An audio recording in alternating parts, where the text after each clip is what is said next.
జనబెహరి news కి స్వాగతం. Bulletin లో ముందుగా హెడ్లైన్స్.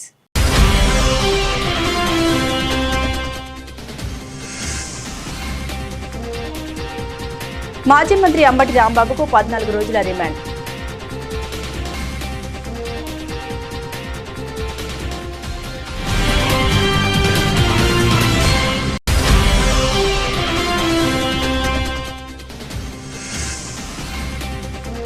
తమ సమస్యల పరిష్కారం కోసం ఆంధ్రప్రదేశ్ విద్యుత్ మీటర్ రీడర్స్ ఉద్యోగులు ధర్నా.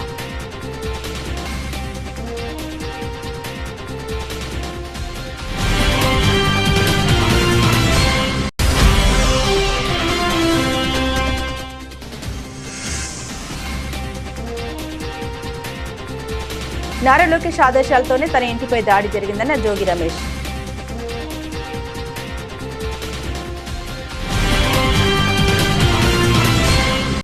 రాష్ట్ర ప్రభుత్వం రాజ్యాంగ విరుద్ధంగా కార్మిక వ్యతిరేక విధానాలకు పాల్పడుతోందని సిపిఐ రాష్ట్ర కార్యదర్శి ఈశ్వర్య ఆరోపణ చేశారు. మీటర్ రీడింగ్ ఉద్యోగులు జీవనోపాధి కోల్పోతున్న నేపథ్యంలో ప్రత్యామ్నాయ ఉపాధి కల్పించాల్సిన బాధ్యత ప్రభుత్వం మీద ఉందని అభిప్రాయపడ్డారు. ఉద్యోగ భద్రత కల్పించే వరకు మీటర్ రీడింగ్ ఉద్యోగుల ఉద్యమాలకు సిపిఐ పూర్తి మద్దతు ఇస్తుందన్నారు. తమ సమస్యల పరిష్కారం కోసం ఆంధ్రప్రదేశ్ విద్యుత్ మీటర్ రీడర్స్ ఉద్యోగులు సోమవారం ధర్నా చౌక్ లో ధర్నా నిర్వహించారు. ఈ కార్యక్రమంలో సిపిఐ రాష్ట్ర కార్యదర్శి ఈశ్వర్య, ఏఐటియుసి రాష్ట్ర ప్రధాన కార్యదర్శి వెంకట సుబ్బయ్యలు పాల్గొని మాట్లాడారు. రాష్ట్ర ప్రభుత్వ చర్యల వల్ల మీటర్ రీడింగ్ ఉద్యోగులు జీవనోపాధి కోల్పోతున్నారన్నారు. 15 సంవత్సరాలుగా ప్రభుత్వానికి సేవలు అందించిన వారికి ప్రత్యామ్నాయ జీవనోపాధి కల్పించాల్సిన బాధ్యత ప్రభుత్వంపై ఉందన్నారు. అనేక ప్రభుత్వ రంగాల్లో పనిచేస్తున్న కార్మిక వర్గాన్ని కూటమి ప్రభుత్వం రోడ్డున పడేసిందన్నారు. ఉద్యోగాలు కల్పిస్తామని చెప్పి చేతగానితనంతో ఉన్న ఉద్యోగాల్ని ఊడగొడుతుందన్నారు. వారికి న్యాయం జరిగేంత వరకు సిపిఐ పోరాటాలు చేస్తోందన్నారు. తక్షణమే ప్రభుత్వం సమాలోచన చేసి తగిన న్యాయం చేయాలని డిమాండ్ చేశారు. ఈరోజు రాష్ట్ర వ్యాప్తంగా ఏఐటిసి అనుబంధ సంస్థ అయినటువంటి విద్యుత్ మీటర్ రీడర్స్ కార్మిక వర్గం పెద్ద ఎత్తున వారి ఉద్యోగ భద్రత కోసం ఆందోళన చేస్తూ ఉన్నారు. ఈ రాష్ట్రంలో స్మార్ట్ మీటర్లు బిగించాలనేటువంటి ప్రభుత్వ నిర్ణయంతో దాదాపు 10 నుంచి 15 సంవత్సరాల కాలంగా పనిచేస్తున్నటువంటి కార్మిక వర్గం వారి ఉద్యోగ ఉపాధి అవకాశాలు కోల్పోయి బజార్న పడేటువంటి పరిస్థితి దాపురించిందని చెప్పేసి ఇప్పటికే అనేక దఫాలుగా వివిధ రూపాల్లో ఆందోళన చేసి ప్రభుత్వం దృష్టికి తీసుకొని వచ్చారు. ప్రభుత్వ ప్రధాన కార్యదర్శి గారి దృష్టికి తీసుకొని వచ్చారు. అదేవిధంగా ఎనర్జీ సంస్థల దృష్టికి కూడా తీసుకొని వచ్చారు. అయినప్పటికీ కూడా రాష్ట్ర ప్రభుత్వం ఏమాత్రం కనికరం లేకుండా వారందరినీ బజార్న వేయడానికి ప్రయత్నం చేస్తూ ఉంది. వారు ఈరోజు 10, 12, 15 సంవత్సరాల పాటు ఉద్యోగాలు చేసి ఉన్నటువంటి వారిని ఈరోజు వారిని నిర్దాక్షిణ్యంగా తీసేస్తే మరి వారిని నమ్ముకొని జీవిస్తున్నటువంటి కుటుంబాలు ఏమైపోవాలి, వారి జీవన విధానం ఏమైపోవాలని చెప్పేసి రాష్ట్ర ప్రభుత్వాన్ని భారత కమ్యూనిస్ట్ పార్టీ సిపిఐగా మేము అడుగుతా ఉన్నాం. వారు ఐఏఎస్ ఉద్యోగాలు అడగడం లేదు, ఐపీఎస్ ఉద్యోగాలు అడగడం లేదు, లేదా 1,50,000 రూపాయలు మాకు జీతాలు ఇవ్వండి అని కూడా అడగడం లేదు. కనీసం పనికి తగ్గ వేతనం ఇవ్వమన్నారు. అది కూడా మీరు కాలబెట్టలేకపోతే కనీసం ఇచ్చే 16,000. బడ్జెట్ లో కేంద్రం రాష్ట్రానికి మొండి చేయి చూపించిందని జై భీమరావు భారత పార్టీ అధ్యక్షుడు జడ శ్రావణ్ కుమార్ ఆవేదన చెందారు. అమరావతికి కానీ రాష్ట్ర అభివృద్ధికి కానీ ₹1 కూడా కేటాయించిన బడ్జెట్ ను ప్రభుత్వ పెద్దలు సమర్థించడం సిగ్గుచేటన్నారు. రాష్ట్రంలో కూటమి ప్రభుత్వం రౌడీజాన్ని ప్రోత్సహిస్తుందన్న అభిప్రాయం వ్యక్తం చేశారు. కేంద్ర ప్రభుత్వం ప్రవేశపెట్టినటువంటి బడ్జెట్ పై జై భారత్ భీమరావు పార్టీ అధ్యక్షుడు జడ శ్రావణ్ కుమార్ సోమవారం మీడియా సమావేశం నిర్వహించారు. ఈ సమావేశంలో ఆయన మాట్లాడుతూ బడ్జెట్ వల్ల రాష్ట్రానికి ఎలాంటి ప్రయోజనం లేదన్నారు. రాజధానికి కానీ రాష్ట్ర అభివృద్ధికి కానీ బడ్జెట్ లో కేటాయింపులు లేవన్నారు. పోలవరం స్టీల్ ప్లాంట్ వంటి రాష్ట్రంలోని ప్రభుత్వ రంగ సంస్థలకు ₹1 కూడా కేటాయించలేదన్నారు. రాష్ట్రానికి ఎలాంటి ఉపయోగం లేని బడ్జెట్ ను కూటమి నాయకులు సమర్థిస్తున్నారన్నారు. రాష్ట్రంలో కూటమి ప్రభుత్వం రౌడీయిజాన్ని ప్రోత్సహిస్తూ ప్రతిపక్ష నాయకులపై దాడులు చేయిస్తుందన్నారు. అత్యంత దురదృష్టకరమైనటువంటి ప్రభుత్వం ఈ రాష్ట్రంలో నడుస్తుందన్న విషయం రాష్ట్ర ప్రజలు గమనించండి. ఎందుకు వేసామండి మన ఓట్లు 164 సీట్లతోటి? ఎందుకు మీరు అధికారం ఇచ్చారు ఈ రాష్ట్ర ప్రజలు? ఎందుకు 21కి 21 సీట్లు జనసేన పార్టీ పవన్ కళ్యాణ్కి అధికారం ఇచ్చారు? ఎందుకు రాష్ట్రంలో 164 సీట్లతోటి కూటమి ప్రభుత్వాన్ని తిరుగులేని ఆధిక్యంలో నుంచోబెట్టారు అంటే, కేంద్ర ప్రభుత్వంలో మనకి నిధులు కేటాయించకపోయినా ఆంధ్రప్రదేశ్ రాష్ట్ర ప్రభుత్వంలో ఉన్న ప్రజలని మీరు సెకండ్ గ్రేడ్ పీపుల్గా చూసినా, రాష్ట్రంలో ఉన్నటువంటి ప్రజల యొక్క బాగోగులు ఎవ్వరూ పట్టించుకోకపోయినా, రాష్ట్రంలో నిరుపేదలు, మహిళలు, విద్యార్థులు, నిరుద్యోగులు, ఎడ్యుకేషన్, వ్యవసాయం మొత్తం వ్యవస్థలను నిర్వీర్యం చేసే విధంగా కేంద్ర ప్రభుత్వం పరిపాలించిన జీ హుజూర్ నీ కాళ్ళు మొక్కుతా, ఎందుకంటే బాంచేది నీ కాళ్ళు మొక్కుతాను దొరా అని మాట్లాడేటువంటి చంద్రబాబు నాయుడు బాంచంది నీ కాళ్ళు మొక్కుతా దొరాని మాట్లాడే పవన్ కళ్యాణ్ ఈ రాష్ట్రంలో ఉన్నటువంటి ఇంట్రెస్ట్ను తీసుకెళ్ళి ఢిల్లీ దగ్గర తాకట్టు పెట్టిన విధానం పట్ల రాష్ట్ర ప్రజలు ఒక్కసారి పునరాలోచించాలని కోరుతున్నాను. 90,000 మెజారిటీ, 1,00,000 మెజారిటీ, 1,50,000 మెజారిటీ, నీ ముఖం ఒక్కరోజు చూడకపోయినా నీకు సంబంధించిన ఒక్క అంశం. మంత్రి నారా లోకేష్ ఆదేశాలతోనే తన ఇంటిపై దాడి చేశారని ఆరోపించారు మాజీ మంత్రి జోగి రమేష్. తనపై ఎటువంటి దాడి జరిగినా లోకేష్దే బాధ్యత అని చెప్పుకొచ్చారు. తన ఇంటిపై జరిగిన దాడి ప్రజాస్వామ్యంపై దాడి అని అన్నారు. తనను మట్టుబెట్టాలనే ఆలోచనే లేకపోతే దాడి ఎందుకు చేశారని ప్రశ్నించారు. 83 రోజులు జైల్లో పెట్టినా కడుపు చల్లబడలేదా చంద్రబాబు అని మండిపడ్డారు. తన ఇంటిపై టీడీపీ నేతల దాడి అనంతరం మాజీ మంత్రి జోగి రమేష్ స్పందించారు. ఈ సందర్భంగా జోగి రమేష్ మీడియాతో మాట్లాడారు. ప్రేరేపిత కుట్రతోనే మా ఇంటిపై దాడి చేశారు. తప్పుడు కేసులో అకారణంగా నన్ను నా తమ్ముణ్ణి 83 రోజులు జైల్లో పెట్టారు. మమ్మల్ని వేధించి హింసించి రక్షసానందం పొందుతున్నారా? ప్రజా వ్యతిరేక విధానాలపై నా గొంతుక వినిపించడం తప్ప? మీరు బూతులు మాట్లాడితే తప్పలేదు, కానీ మేము ప్రశ్నిస్తే తప్ప? మా ఇంటిపై జరిగిన దాడి బడుగు బలహీన వర్గాలపై జరిగిన దాడి అని ఘాటు విమర్శలు చేశారు. మీడియా మిత్రులందరికీ కూడా నమస్కారం. మీ ద్వారా రాష్ట్ర ప్రజలందరికీ కూడా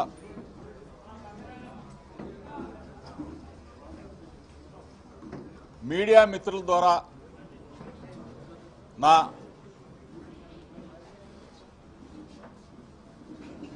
నాపై జరిగిన దాడి అవ్వచ్చు,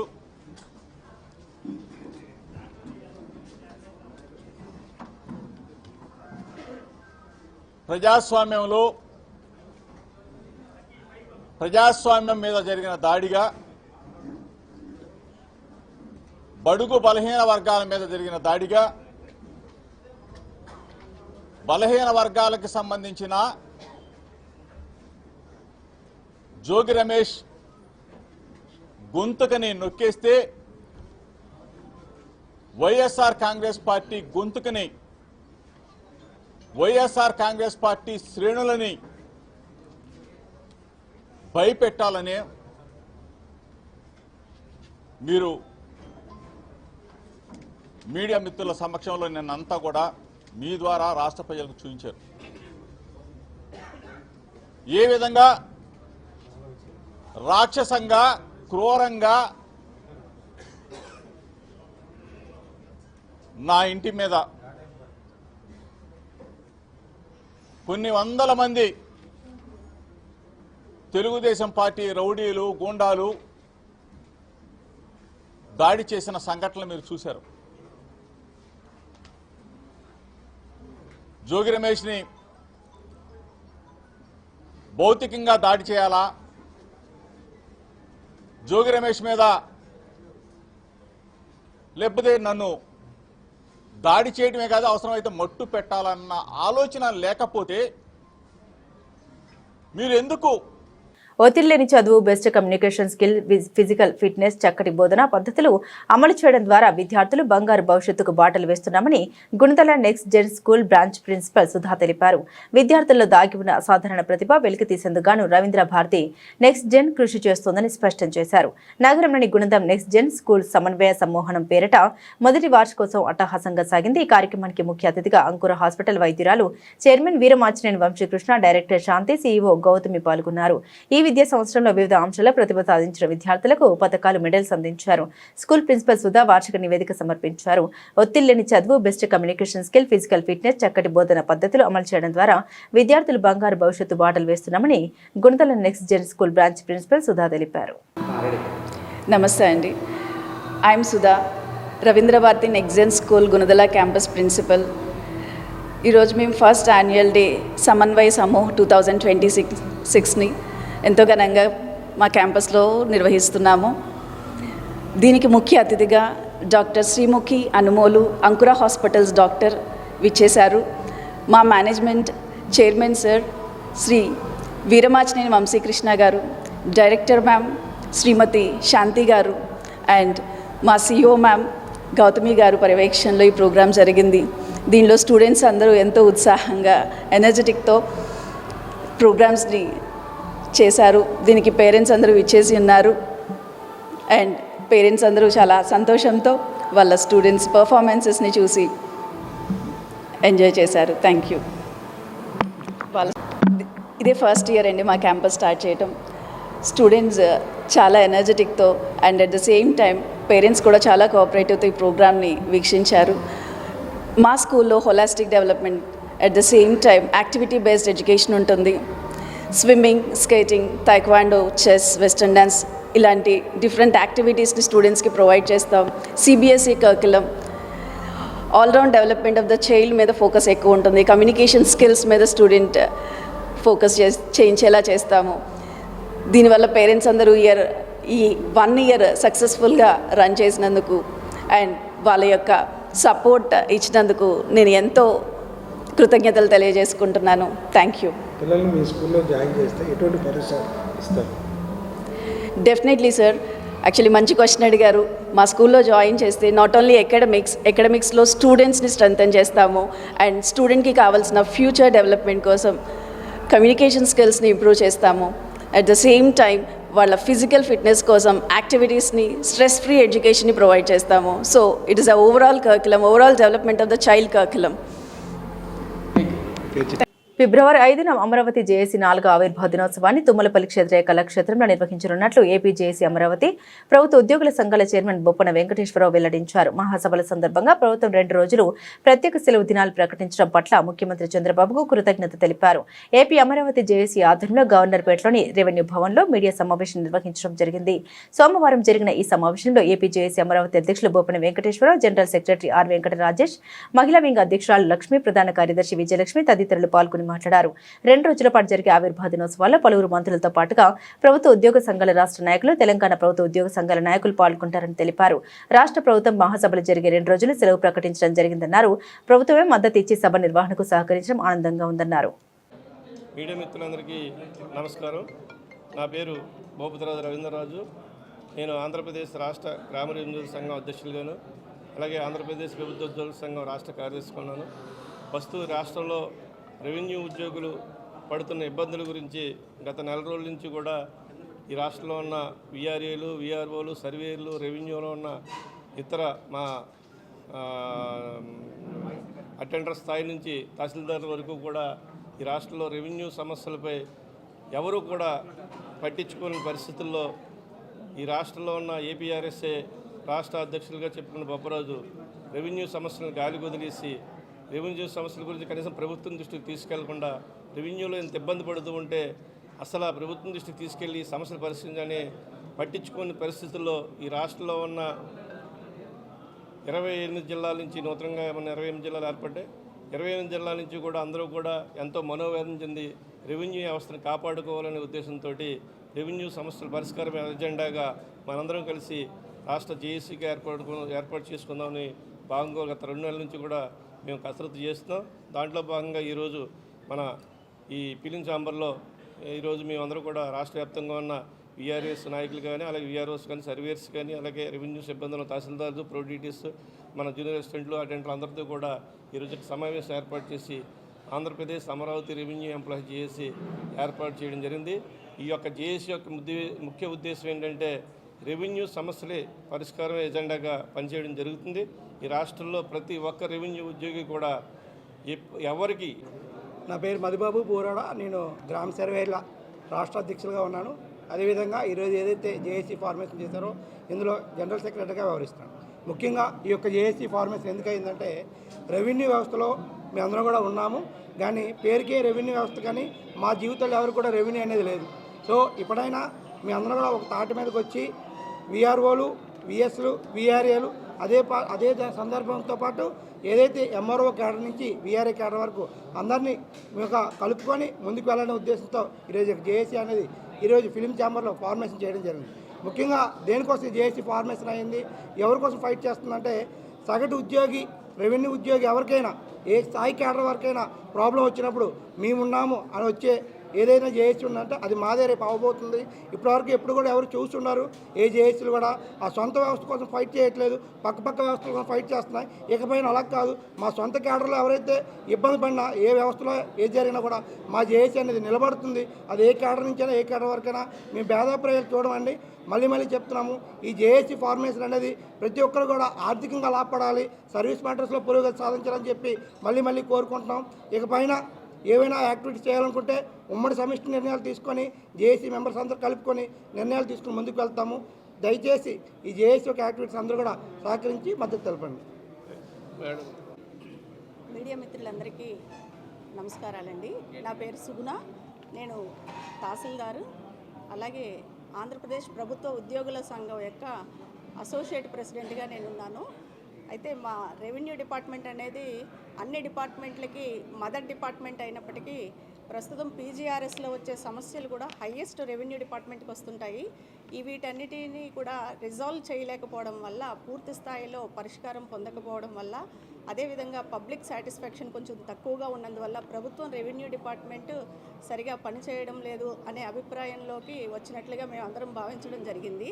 అయితే మా సమస్యలు ఎందువల్ల ఆ విధంగా జరుగుతున్నది అన్నది ప్రభుత్వం దృష్టికి ఏ ఒక్కరూ తీసుకువెళ్ళడం లేకపోవడం వల్ల మేమంతా అంటే విఆర్ఓల సమస్యలు విఆర్ఓలు, విఆర్ఏల సమస్యలు వాళ్ళు వేరేగా, అదేవిధంగా మిగిలిన మినిస్టీరియల్ సర్వీసెస్ వాళ్ళు వేరే సంఘంగా ఉండడం వల్ల ఎవరి సమస్యలు వాళ్ళు విడివిడిగా వెళ్ళడం వల్ల కూడా పూర్తి స్థాయిలో రెవెన్యూ సమస్యలు పరిష్కారం కాకపోవడం వల్ల ఈ రోజున విఆర్ఏలు, విఆర్ఓలు, విలేజ్ సర్వేయర్లు, అలాగే మిగిలిన క్యాడర్ అంతా కలిసి ఒక జాయింట్ యాక్షన్ కమిటీగా ఏర్పాటు చేయడం జరిగింది. దానిలో కన్వీనర్గా నాకు బాధ్యతలు అప్పగించినందున ఈ బాధ్యతలను సక్రమంగా పూర్తి స్థాయిలో నిర్వర్తిస్తానని తెలియజేస్తున్నాను. Thank you. నమస్కారం. ఈరోజు ఒక మంచి శుభపరిణామం. ఈరోజు ఏపీ రెవెన్యూ చేసి ఏర్పడడానికి ప్రధానమైనటువంటి డిమాండ్లతో, అనేకమైనటువంటి సమస్యలతో ఈరోజు ఒక వేదిక ప్లాట్ఫారం రావడం జరిగింది. అందులో భాగంగానే నేను ఏపీ విఆర్ఏ అసోసియేషన్ వైపు నుంచి రాష్ట్ర అధ్యక్షుడిగా కొనసాగుతున్నాను. ఈ ఏపీ రెవెన్యూ జేఏసీలో వైస్ చైర్మన్గా నేను బాధ్యతలు నాకు ఇచ్చారు. ఆ బాధ్యతలు ఏవైతే ఇచ్చారో దాన్ని సక్రమంగా నిర్వర్తించేదానికి, ప్రభుత్వంలో ఉండేటువంటి డిమాండ్స్ పరిష్కారం చేసేదానికి, ఐక్యంగా ముందుకు కడిగేదానికి మా వంతుగా కృషి చేస్తామని చెప్పని తెలియజేస్తూ, ఉండబడినటువంటి అంశాలు విఆర్ఏలు అనేక సమస్యలు ఉన్నాయి, విఆర్ఓలు ఉన్నాయి, సర్వేలు ఉన్నాయి, అన్నీ కలగలుపుకొని ఈరోజు ప్రభుత్వం దృష్టికి సాధించుకోవాలనేటువంటి ఒక దృఢ సంకల్పంతో ఈరోజు జేఏసీగా ఏర్పడడం జరిగింది.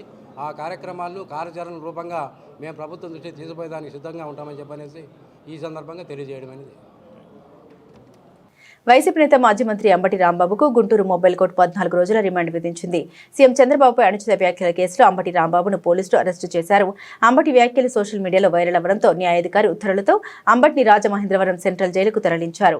ఏపీ ముఖ్యమంత్రి చంద్రబాబు నాయుడుపై అసభ్యకర వ్యాఖ్యలు చేసిన కేసులో పోలీసులు శనివారం రాత్రి మాజీ మంత్రి అంబటి రాంబాబుని అదుపులోకి తీసుకున్న సంగతి తెలిసిందే. విషయంలోకి వెళ్తే గుంటూరు అమరావతి రోడ్లోని గోరంట వద్ద శుక్రవారం తిరుమల లడ్డూ ప్రసాదంలో నెయ్యి కల్తీ అంశంపై మహాపాపం పేరుతో ఏర్పాటు చేసిన ఫ్లెక్సీ వద్దకు వెళ్లిన అంబటి రాంబాబు 24 గంటల్లో ఫ్లెక్సీ తొలగించాలని హెచ్చరించారు. శనివారం ఉదయం గోరంట్లలోని వెంకటేశ్వర స్వామి ఆలయంలో పూజలు చేసిన అనంతరం అదే మార్గంలో కారులో వెళ్తుండగా టీడీపీ శ్రేణులు అంబటిని అడ్డుకున్నారు. ఈ క్రమంలో ఆగ్రహించిన అంబటి రాంబాబు కారులో నుండి తీవ్ర అసభ్య పద జలంతో దూషించారు. ఈయన చేసిన వ్యాఖ్యలు కారులో ఉన్నవాడు వీడియో తీయగా రికార్డు చేయడంతో అవి సోషల్ మీడియాలో వైరల్ అయ్యాయి. పరిస్థితి ఉధృతంగా మారడంతో కూటమి శ్రేణులు కారుపై కర్రలు, పిడిగుద్దులతో దాడి చేశాయి. అక్కడి నుండి వెళ్లాలని పోలీసులు సూచించిన అంబటి వినిపించుకోకుండా మళ్లీ రెచ్చగొట్టే వ్యాఖ్యల్ని చేశారు.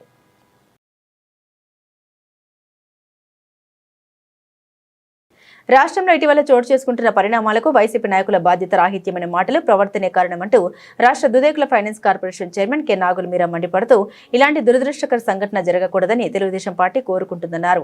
ఎమ్మెల్యే వైఎస్ జగన్మోహన్ రెడ్డి తన రాజకీయ స్వలాభం కోసం వైలెన్స్ కోరుకుంటుంటే సీఎం చంద్రబాబు నాయుడు రాష్ట్రంలో శాంతి భద్రత కాపాడుతూ అభివృద్ధిపై దృష్టి సారించారని తెలిపారు. సీఎం చంద్రబాబు నాయుడు, మంత్రి నారా లోకేష్లపై వైసీపీ నాయకులు అంబటి రాంబాబు, జోగి రమేష్ చేసిన అనుచిత వ్యాఖ్యలు ఖండిస్తూ రాష్ట్ర Dudekula finance corporation chairman K నాగుల మీరా సోమవారం గురునానక్ కాలనీలో ఎంపీ కేశినేని శివనాథ్ కార్యాలయంలో టీడీపీ సీనియర్ నాయకులు కోగంటి రామారావుతో కలిసి మీడియా సమావేశం నిర్వహించారు. అందరికీ నమస్కారం. వాళ్ళ రాష్ట్రంలో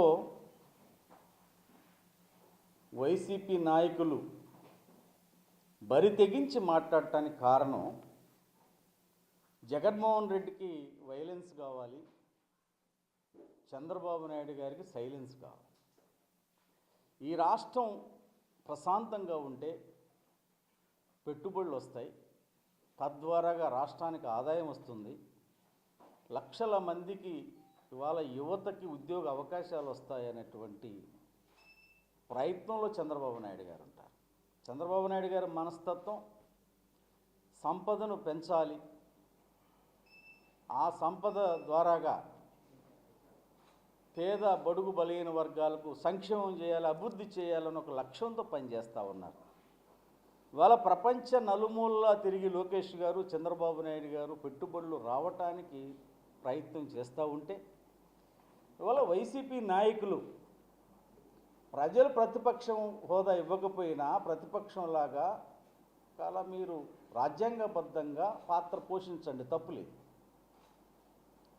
మీరు అడ్డంగా దొరికి జైలుకి వెళ్ళి మరి ఊరేగింపులు చేసుకుంటాం అనేది ఇదేమి సాంప్రదాయం మాకు అర్థం అవట్లేదు. ఆనాడు జగన్మోహన్ రెడ్డి జైలుకి వెళ్ళి ఊరేగింపు చేశాడు కాబట్టి ఇవాళ తప్పు చేసిన ప్రతి వ్యక్తి జైలుకి వెళ్ళి బయటకు వచ్చి పెద్ద పెద్ద ఊరేగింపులు పెట్టుకుంటున్నారు. ఇది వాళ్ళ సాంప్రదాయం. ఇవాళ ఎవడైనా కేకుల్ని గొడ్డలతో కట్ చేస్తారా? ఫ్లెక్స్లు పెట్టి మా అత్త చెప్పింది, మా అక్క చెప్పింది, రఫరఫలు ఆడించమందని ఇవాళ మీడియా ముందుకు వచ్చి మాట్లాడతారా? ఈ సాంప్రదాయం తెలుగుదేశం పార్టీకి లేదు. నిన్న అంబటి రాంబాబు మాట్లాడిన మాటలు నేను తప్పు మాట్లాడాను, నేను అలా విద్యార్థుల్లో ఉన్న ప్రతిభను వెలికితీసేందుకు వైజ్ఞానిక ప్రదర్శన దోహదపడతాయని విజయవాడ నార్త్ ఎంఈఓ వెంకటేశ్వర్లు తెలిపారు. విద్యార్థుల్లో సైన్స్ పట్ల, పరిశోధన పట్ల ఆసక్తిని పెంపొందిస్తాయని అన్నారు. విజయవాడ సత్యనారాయణపురంలోని ఆక్స్ఫర్డ్ టెక్నో బ్రాంచ్లో మెగా టెక్ ఫెస్ట్ను నిర్వహించారు. ప్రదర్శనలో విద్యార్థులు తయారు చేసిన పలు నమూనాలు ఆలోచింపజేశాయి. ఈ కార్యక్రమానికి విజయవాడ నార్త్ ఎంఈఓ వెంకటేశ్వర్లు ముఖ్య అతిథిగా వీచేశారు. Oxford schools regional incharge Yelamandarao school ప్రిన్సిపల్తో కలిసి రిబ్బన్ కట్ చేసి ఫెస్ట్ ప్రారంభించారు. విద్యార్థులు తయారు చేసిన సైన్స్ నమూనాల్ని తిలకించారు. అనంతరం వెంకటేశ్వర్లు మాట్లాడారు. ఆక్స్ఫర్డ్ స్కూల్లో సైన్స్ ఎగ్జిబిషన్ నిర్వహించడం ఎంతో సంతోషకరమైన విషయమని అన్నారు. పాఠశాలలో ఉండే విద్యార్థులు పాఠశాల స్థాయిలో ఉపయోగపడే వివిధ నమూనాలు సమాజానికి ఉపయోగపడే ప్రాజెక్టులు తయారు చేసి ప్రదర్శించారన్నారు. గుడ్ మార్నింగ్ సార్, నా పేరు వెంకటేశ్వర్లు, ఎంఈఓ విజయవాడ నార్త్కి నేను చేస్తున్నాను. మరి ఈరోజు మనకు ఆక్స్ఫర్డ్ స్కూల్లో ఈ సైన్స్ ఎక్స్పో కార్యక్రమం అనేటువంటిది నిర్వహించడం అనేటువంటిది పాఠశాల ఎంతో సంతోషకరమైనటువంటి విషయం. ఇందులో భాగంగానే మరి పాఠశాలలో ఉండేటువంటి విద్యార్థులందరూ కూడా సుమారుగా ఒక 250 మంది పిల్లలందరూ కూడా మరి పిల్లలకి పాఠశాల స్థాయిలో ఉపయోగపడేటువంటి కొన్ని పరికరాలు, అదేవిధంగా సమాజానికి ఉపయోగపడేటువంటి కొన్ని పరికరాలన్నింటినీ కూడా మరి సైన్స్ ఎక్స్పో ద్వారా విద్యార్థులు పరిచయం చేయటం జరిగింది. మరి ఈ ఐటమ్స్ అన్నీ కూడా విద్యార్థులందరూ కూడా నిజ జీవితంలో ఉపయోగపడే విధంగా చేయటమే ప్రధానమైనటువంటి ఉద్దేశం. ఆ విధంగా పాఠశాల యాజమాన్యాలు మరి ఇంకా మెరుగ్గా ఎటువంటి యాక్టివిటీస్ని ప్రగతి పదంలో తీసుకురావడం కోసం ఇంకా ఇటువంటి కార్యక్రమాలు ప్రతి సంవత్సరం నిర్వహించి విద్యార్థులను ప్రోత్సహించినట్లయితే ఇంకా పిల్లల్లో సైన్స్ పరమైనటువంటి, సాంకేతిక పరమైనటువంటి నాలెడ్జి పెరిగి మరి వారు దేశానికి ఉపయోగపడేటువంటి ఇటువంటి పరికరాలు ఎన్నో కూడా తయారు చేసి దేశాన్ని, రాష్ట్రాన్ని అభివృద్ధి పదంలోకి తీసుకెళ్ళటం కోసం ప్రయత్నం చేస్తారని ఈ కార్యక్రమం సందర్భంగా అభినందనలు తెలియజేయడం జరుగుతుంది సార్. Thank you. అందరికీ నమస్కారం అండి. నా పేరు ఎల్లమందరావు, విజయవాడ ఆక్స్ఫర్డ్ స్కూల్స్ రీజనల్ ఇన్ఛార్జిని. ఈరోజు ఇక్కడ మా సత్యనారాయణపురం టెక్నో బ్రాంచ్లో tech fest, mega tech fest నిర్వహించడం జరుగుతుంది. ఇది ప్రతి సంవత్సరం నిర్వహిస్తాము. దీని యొక్క ముఖ్య ఉద్దేశం ఏంటి అంటే పిల్లల్లో విని నేర్చుకోవడం, చూసి నేర్చుకోవడం ఎంత మంచిదో, చేసి నేర్చుకోవడం అంతకంటే ఎక్కువ ఉపయోగకరం పిల్లలకి. అందువల్ల వాళ్ళ ద్వారానే చేయించి వాళ్ళ యొక్క కొత్త కొత్త ఆలోచనలని బహిర్గతపరిచి అది సమాజానికి ఉపయోగపడే, ఇప్పుడే సార్ చెప్పినట్లుగా మనకి ఒక బ్లైండ్ మెన్ స్టిక్, సెన్సార్స్ తోటి బ్లైండ్ మెన్ స్టిక్ ఒకటి తయారు చేయడం జరిగింది. ఇది నిజంగా చాలా ఉపయుక్తకరం. అంటే అటువంటి దివ్యాంగులకి అది చాలా ఉపయోగపడుతుంది. ఎలాంటివి ఇంకా దాదాపు ఈరోజు ఇక్కడ మనకి 500 ప్రాజెక్టులు దాకా ఉన్నాయి. అన్ని ప్రాజెక్టులు వచ్చిన ప్రతి ఒక్కరిని అలరిస్తాయి ఖచ్చితంగా. మాకు ఇటువంటి కార్యక్రమాలు నిర్వహించుకోవడానికి అవకాశం ఇచ్చినటువంటి మా చైర్మన్ గారికి, డాక్టర్ ఫ్రాన్సిస్ రెడ్డి గారికి, మా డైరెక్టర్లు విజయభాస్కర్ రెడ్డి, జోసెఫ్ రెడ్డి గారులకు ఈ సందర్భంగా మా అన్ని బ్రాంచ్లు, విజయవాడ బ్రాంచ్ల తరఫున ప్రత్యేకమైన ధన్యవాదాలు తెలియజేస్తాను. ఇంధన వనరుల వినియోగం పట్ల ప్రజల అవగాహన కల్పించే దిశగా చర్యలు చేపడుతూ ఉన్నామని పెట్రోలియం పరిరక్షణ పరిశోధన సంఘ సక్షం రాష్ట్ర స్థాయి కోఆర్డినేటర్లు భాస్కర్ రెడ్డి, భాస్కర్ రావు వివరించారు. ప్రభుత్వం కూడా సోలార్ విద్యుత్ వినియోగాన్ని ప్రోత్సహిస్తుందని తెలిపారు. ఇందులో భాగంగా 1,00,000 మెగావాట్ల విద్యుత్ ఉత్పత్తి చేసే సోలార్ పవర్ ప్లాంట్ నిర్మాణానికి ఎంఈఓలు కుదుర్చుకున్న అంశాన్ని వారు ప్రస్తావించారు. విద్యార్థులు, యువతలో ఇంధన వనరుల వినియోగం పట్ల అవగాహన కల్పించేందుకు వారికి విభిన్న అంశాల్లో పోటీలు నిర్వహిస్తున్నట్టు తెలియజేశారు. పెట్రోలియం పరిరక్షణ పరిశోధన సంఘం సక్షం ఆధ్వర్యంలో 4 రోజుల పాటు జరిగే సక్షం క్షమా మహోత్సవం 2026 తుమ్మలపల్లి వారి క్షేత్రీయ కళాక్షేత్రంలో కోలాహలంగా ప్రారంభమైంది. సక్షం ప్రతినిధులు HPCL general manager operations Bhaskar Reddy, IOCL LPG sales head Bhaskar Rao, ఇతర అధికారులు ఆకాశంలోకి బెలూన్లను వదిలి ఈ మహోత్సవాన్ని లాంఛనంగా ప్రారంభించారు. అనంతరం ఏర్పడిన సభలో వారు మాట్లాడారు. పెట్రోలియం పరిరక్షణ పరిశోధన సంఘం నేతృత్వంలో ఇంధనపు పొదుపు పట్ల ప్రజల అవగాహన కల్పించేందుకు 4 రోజుల పాటు విభిన్న కార్యక్రమాలు చేపడుతున్నామని తెలిపారు. ఈ కార్యక్రమంలో సాక్ష్యం ప్రతినిధులు, ఆయిల్ కంపెనీలకు చెందిన అధికారులు పాల్గొన్నారు. Myself Bhaskar Reddy, State Level Coordinator AP. I am representing on behalf of oil industry, HPC, IOC, BPC, GAIL and ONGC. Every year we are conducting section inauguration. Normally every year 1st to 15th we will celebrate. The concept of this section program is save the oil, save the future generations. As you are all aware, India is the fourth largest economy in the world. We are aiming to become third. And as of now, whatever the reserves we have in India, that is sufficient for next 2 to 3 generations only. And mainly, we are dependent on imports. 80% of our demand, 80% on only imports only. Our message as per direction given by companies as well as union government also, spread the message, save the oil, take the conservation steps and reduce our import burden and give the future generation these benefits. And we are going to spread this message not only students, public as well as entire community, how to save the conservation. Some steps like carpooling. My name is Pankaj Chaudhary. I am Regional Head of HPCL LPG Department in Vijayawada. The purpose of Saksham is to create awareness among all the households, each citizen of our country.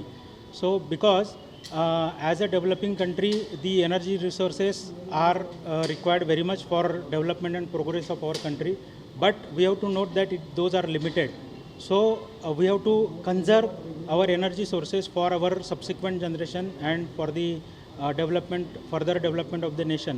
So as our SLC said that as an individual, we have to contribute through small initiatives like switch off your fans and tube lights when you are not in room, switch off the car engine on signal. So many more initiatives are there. Maximum use of solar to save the electricity. So we will all oil companies together will make Saksham 2026 a grand success towards the objective of the government of India. Thank you. Wish you all the best. Good morning andi. Nenu T Bhaskar Rao, Regional LPG Sales Head, Vijayawada Division, Indian Oil Corporation. Saksham ante Samrakshan Kshamata Mahotsav. ఇది fuel conservation గురించి every year government initiative ద్వారా 3 oil companies కలిసి మనకి different activities చేస్తూ ఉంటాయి. Mainly ఇది ఏంటంటే awareness programme. అందరి దగ్గర కూడా అవేర్నెస్ క్రియేట్ చేయడానికి కోసం సక్షం అని ఒక ప్రోగ్రామ్ ఎవ్రీ ఇయర్ చేయడం జరుగుతుంది. In the month of February Fortnite 15 రోజులు జరుగుతుంది. ఇందులో మెయిన్లీ మేజర్ ఫోకస్ ఏంటి అంటే ఆల్ ఎండ్ యూజర్స్, కస్టమర్స్, పబ్లిక్కి ఆయిల్ కన్జర్వేషన్, గ్యాస్ కన్జర్వేషన్ మీద అవగాహన కలిగించడం కోసం ఈ ప్రోగ్రామ్ అన్నది 3 ఆయిల్ కంపెనీస్ గవర్నమెంట్ ఇనిషియేటివ్ ద్వారా చేయడం జరుగుతుంది. ఇది ఈరోజు ఇనాగ్రేషన్ చేస్తున్నాము. నెక్స్ట్ 15 డేస్లో డిఫరెంట్ ప్రోగ్రామ్స్ చేస్తూ ఉంటాం జరుగుతుంది. అది ఒకటి. కొన్ని మెయిన్లీ కాలేజెస్, స్కూల్స్ అండ్ కాలేజెస్లో స్టూడెంట్స్కి అవేర్నెస్ క్రియేట్ చేస్తాం. తర్వాత పబ్లిక్ క్రియేషన్ కోసం, పబ్లిక్ అవేర్నెస్ కోసం సైక్లథాన్స్ ఇవన్నీ, నెక్స్ట్ క్లినిక్స్ అని కండక్ట్ చేస్తూ ఉంటాం డిఫరెంట్ కాలనీస్లోనే, అపార్ట్మెంట్ కాంప్లెక్సెస్. సో ఈ విధంగా పబ్లిక్ అవేర్నెస్ క్రియేట్ చేసి మన ఫ్యూచర్ జనరేషన్కి మనం ఆయిల్ అండ్ గ్యాస్ని సేవ్ చేయడం కోసమని ఇది ఎవ్రీ ఇయర్ చేయడం జరుగుతుంది. I wish Saksham a grand success. Request all public to actively participate. Thank you very much. Bulletin ముగించే ముందు హెడ్లైన్స్ మరోసారి.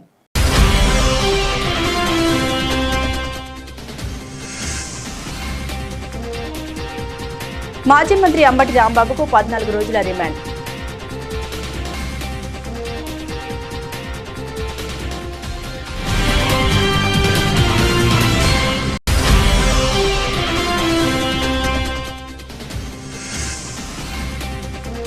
తమ సమస్యల పరిష్కారం కోసం ఆంధ్రప్రదేశ్ విద్యుత్ మీటర్ రీడర్స్ ఉద్యోగులు ధర్నా.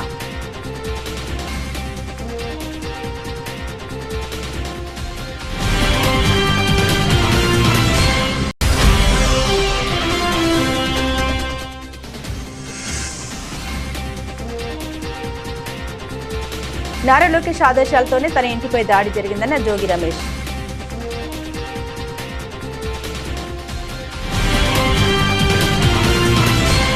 ఇవి బులెటిన్లోని విశేషాలు. తిరిగి మరో బులెటిన్తో మళ్ళీ కలుసుకుందాం. అంతవరకు సెలవు. నమస్కారం.